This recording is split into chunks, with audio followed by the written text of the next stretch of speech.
Taxpayers spent more than $400 million to build healthcare.gov, and that doesn't even begin to measure all the other costs to promote Obamacare for the sign-up. And now we learn, day one, 6 people signed up. 6.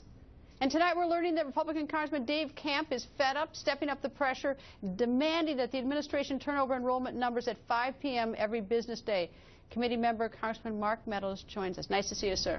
It's good to be back with you, Greta. So 6 people on October 1st, and how many on the 2nd? Less than 100?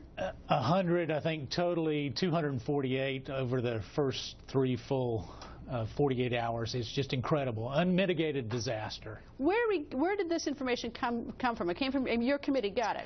Our committee got it. It is part of it with contractors, truly, that were taking notes in the war room as they were looking at enrollment. And so it hadn't been verified by the White House. Obviously, we believe them to be fairly accurate. And if they were substantially different, I think the White House would have said so. Well, Secretary Sebelius, before House Energy and Commerce, said on Wednesday, I was in the hearing room, she said that she didn't want to give out any information because she's afraid it wouldn't be reliable, and said that November 15th will get the numbers. Well, that's just not credible. I mean, you know, here we have an NSA who can collect intelligence across the world, and yet we can't figure out the number of people who have enrolled in Obamacare. I think we can even get Angela Merkel's phone calls, maybe. Right. And so to say that we can't get it lacks credibility. So what's going to happen? Well, we've issued a subpoena to not only subpoena the documents with regards to the technical process, the number of people who have enrolled, who've tried to enroll.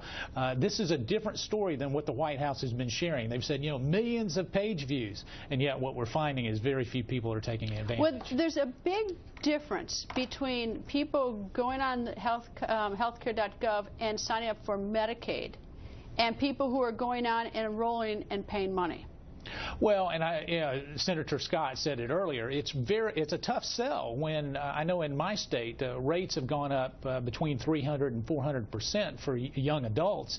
That's a real tough sell, and we don't see it getting any better. How fast can you get these numbers? I know that you've asked him, Congressman Dave Camp, but how fast can you really get the numbers from it? It says till 5 o'clock every business day, but are you going to get it? Well, we've given them a November 13th deadline. We're hopeful that we'll get them earlier than that. In terms of our subpoena, Chairman Issa has worked real hard on that as well. And so in looking at that, we're hopeful that it'll come sooner than later. You know what I would do? I'd just go right around Secretary Sebelius in the White House, and I would drop a subpoena on QSSI and anybody else who's involved, and say you show up by 5 o'clock on Monday with it, you know, and demand, because you know they have the numbers someplace, and just make them show up and demand it. If Sebelius won't do it, Secretary Sebelius, go around her. Well, we've been fair. We've given them time. Now it's time for them to be fair and forthcoming with the American people.